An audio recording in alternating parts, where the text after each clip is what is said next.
Morning students, today we are going to study the remaining part of lesson 19 Nationalist Movement and Achievement of Independence.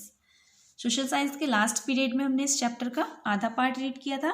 अब हम जो remaining part है उसको पढ़ेंगे. ठीक है, तो हम इस चैप्टर में क्या देख रहे थे कि जो नेशनल मूवमेंट हुए थे, है ना, स्वतंत्रता प्राप्ति के लिए, ठीक है, उनके बारे में हम रीड कर रहे थे.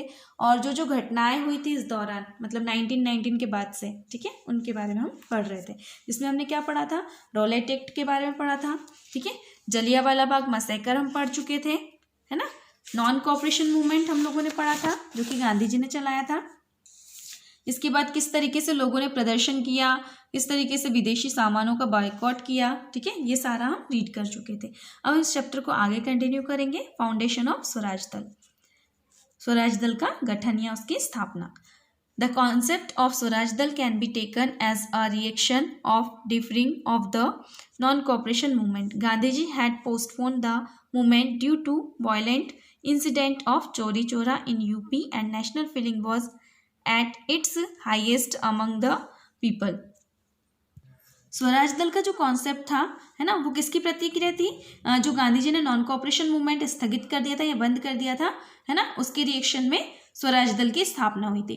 ठीक है, तो गांधी जी ने क्या किया था, जो नॉन कोऑपरेशन मूवमेंट था उसको क्यों स्थगित कर दिया था, क्योंकि यूपी में चोरी चोरा नामक का जो स्थान था, है ना, वहां पर पुलिस चौकी में क्या हुआ था, एक इंसिडेंट हुई थी. उस कारण से उन्होंने ये जो आंदोलन था नॉन कोऑपरेशन मूवमेंट, ठीक है, उसको बंद कर दिया था. ठीक है, लेकिन जो भी नेशनल फीलिंग थी लोगों में, जो जागृत हुई थी, वो अभी भी चरम पर थी, है ना. तो कांग्रेस का जो एक सेक्शन था, ठीक है, उन्होंने अदर वर्क पर प्लान करना स्टार्ट कर दिया था.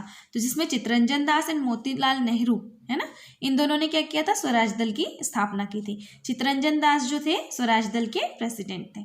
ठीक है, मेन ऑब्जेक्टिव्स ऑफ स्वराज दल, क्या उद्देश्य था या क्या मेन उद्देश्य क्या था स्वराज दल का. ठीक है, तो पहला क्या है, टू अचीव स्वराज, स्वराज प्राप्त करना. टू इंटरप्ट ऑफिशियल वर्क, जो भी ऑफिशियल वर्क है ना, उसमें हस्तक्षेप करना. फिर ब्रिटिश गवर्नमेंट की जो पॉलिसीज है उनको अपोज करना या उनका विरोध करना.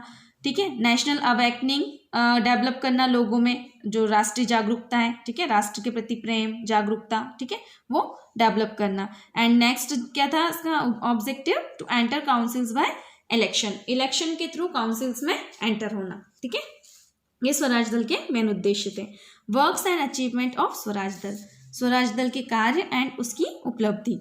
द मेंबर्स ऑफ स्वराज दल, स्वराज दल के मेंबर कौन कौन थे, Vithal Bhai Patel, Chittaranjan Das and Motilal Nehru. And other members jointly formed an independent forum to put up demands before the government. Swaraj Dal के जो भी मेंबर्स थे, है ना, और अदर मेंबर थे, इन लोगों ने क्या किया, एक फोरम बनाया. ठीक है, इंडिपेंडेंट फोरम बनाया मिलकर, है ना, और उसमें कुछ डिमांड्स वगैरह थी इस फोरम में, और उसको गवर्नमेंट के सामने रखा. लेकिन गवर्नमेंट ने उनकी डिमांड को मानने से मना कर दिया.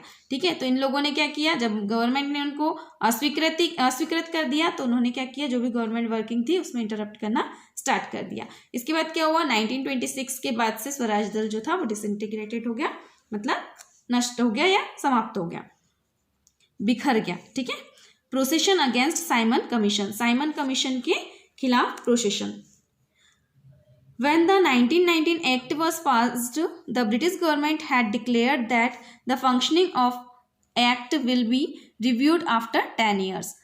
जब 1919 एक्ट जब पारित हुआ था, उस समय ब्रिटिश गवर्नमेंट ने ये डिक्लेयर किया था कि जो भी ये एक्ट के जो भी सुधार वगैरह हैं, है ना, तो 10 ईयर्स के बाद उसको रिव्यू किया जाएगा. ठीक है, ये डिसाइड हुआ था. लेकिन एक कमीशन सेटअप किया गया था, कब, नवंबर 1927 में, जिसमें सर जॉन साइमन जो थे वो इस कमीशन के अध्यक्ष थे. ठीक है, और इसमें और भी 7 सदस्य थे इस कमीशन में. वो सारे के सारे कौन थे, इंग्लिश थे. ठीक है, अंग्रेज थे. और इस कमीशन का नाम क्या दिया गया, साइमन कमीशन दिया गया. There was great resentment against Simon commission in India. The reason of the massive protest was to ignore Indians in the member board of commission and take decision of India self rule by the foreigners. Main जो resentment था लोगों में वो Simon commission को लेकर क्यों था, India में, मतलब उसके लिए बहुत ज़्यादा आक्रोश था साइमन कमीशन के खिलाफ लोगों के मन में. क्यों था, इसका मेन रीज़न ये था कि जो भी कमीशन में जितने भी मेंबर थे, है ना, बोर्ड ऑफ कमीशन के, वो उसमें कोई भी मतलब कि भारतीय नहीं था, ठीक है, भारतीयों को इग्नोर कर दिया था, सारे अंग्रेज थे इस कमीशन में। एंड जो भी स्वराज है या जो भी नए डिसीजन लेना है तो वो सारे फॉरेनर लोगों को लेना था, इस कारण से इसका विरोध किया गया। 1927 में एनुअल सेशन जो था कांग्रेस का वो मद्रास में हेल्ड किया गया। इसमें डिसाइड किया गया कि साइमन कमीशन का बायकॉट कर दिया जाएगा, उसका बहिष्कार किया जाएगा। मुस्लिम लीग जो था, ठीक है, ये भी एक दल था, है ना, इसने भी इस कमीशन का, इस दल ने भी बायकॉट किया। ये जो कमीशन था इंडिया में कब आया था? 3 फरवरी 1928 में आया था, ठीक है। उस दिन क्या हुआ था कि पूरे देश में मतलब हड़ताल वगैरह हुई थी, इसके खिलाफ मीटिंग्स हेल्ड की गई, है ना, जिसमें क्या डिसाइड किया गया कि इस कमीशन का बहिष्कार किया जाए, है ना। तो इसको देखा जाए तो मतलब कि जो डेमोन्स्ट्रेटर जो थे, जो प्रदर्शनकारी थे मद्रास में, उनके ऊपर फायरिंग की गई, लाठीचार्ज किया गया ताकि इसको बंद कर दिया जाए, ठीक है। लेकिन लोग जो थे उन्होंने उसके खिलाफ विरोध प्रदर्शन करते रहे। कमीशन जो था उसको बहुत ज़्यादा विरोध का सामना करना पड़ा, बहुत ज़्यादा प्रदर्शन का सामना करना पड़ा जहाँ जहाँ भी वो गया, ठीक है। हर जगह नारे लग रहे थे पूरे देश में, साइमन गो बैक, है ना। पंजाब केसरी लाला लाजपत राय वो severely assaulted by the police, और पंजाब केसरी जिनको किनको कहा जाता है? लाला लाजपत राय को। तो इनको भी मतलब पुलिस के द्वारा मतलब कि इनकी बहुत बुरी तरीके से इनकी पिटाई की गई थी, उस कारण से जो भी जख्म वगैरह था, ये घायल हो गए थे, उस कारण से इनकी डेथ हो गई थी। एंड लखनऊ में जवाहरलाल नेहरू एंड गोविंद बल्लभ पंत की भी मतलब कि ये भी इनको भी मतलब पुलिस की लाठी का सामना करना पड़ा था, ठीक है। बहुत ज़्यादा हर जगह मतलब इसका विरोध किया गया, और इस विरोध के रूप में भारतीयों ने वापस से दिखा दिया, ठीक है, कि वो स्वतंत्रता के लिए बिल्कुल मतलब कि उन्होंने डिटर्मिनेशन कर लिया है, ठीक है, अपनी यूनिटी दिखाई थी इन्होंने। Demand for complete independence in Lahore session. In December 1929, the annual session of Congress was held in Lahore on the bank of river Ravi. 1929 दिसंबर में क्या हुआ था? कांग्रेस का एनुअल सेशन हेल्ड किया गया था, कहाँ पर? लाहौर में, ठीक है, रावी नदी के किनारे पर।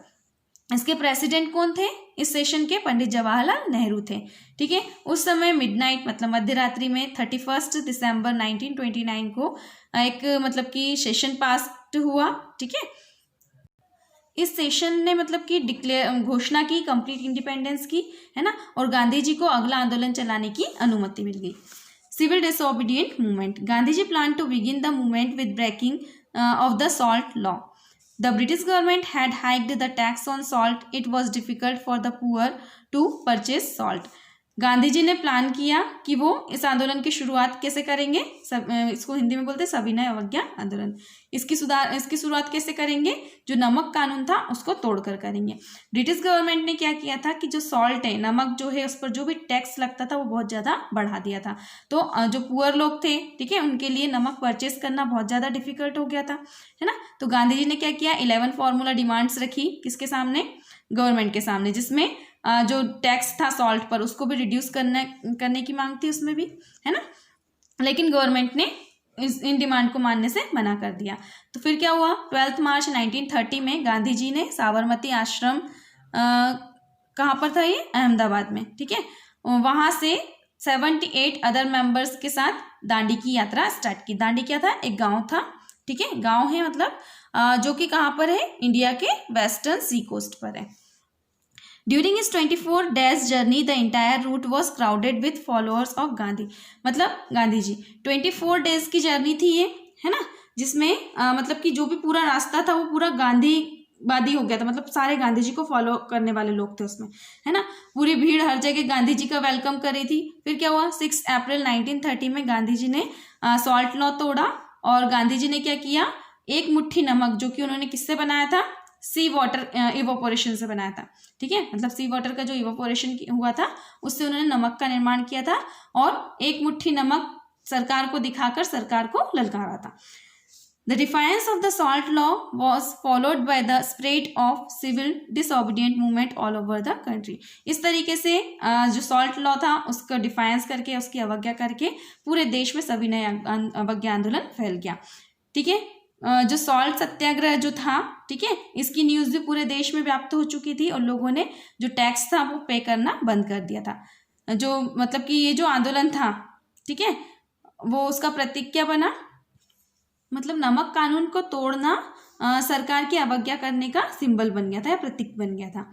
As the disobedient movement gained speed the government operation became fierce. जैसे जैसे डिसोबीडियंट मूवमेंट ने स्पीड पकड़ी वैसे ही गवर्नमेंट का जो ऑपरेशन था वो भी फियर्स हो गया, भयानक हो गया था। ठीक है, लाठीचार्ज हो रहे थे, फायरिंग हो रही थी हर जगह पर, लगभग 1 लाख जो लोग थे उनको जेल में डाल दिया गया था, कई सारे जो थे पुलिस की गोलियों के शिकार बन चुके थे।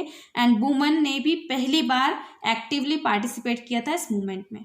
ठीक है, तो ये था सविनय अवज्ञा आंदोलन या सिविल डिसोबीडियंट मूवमेंट, जो कि गांधी जी के द्वारा चलाया गया था कब, 1930 में। ठीक है, इसके आगे का जो पार्ट है गांधी इरविन पैक्ट। ठीक है, तो ये हम नेक्स्ट पीरियड में करेंगे। Thank you.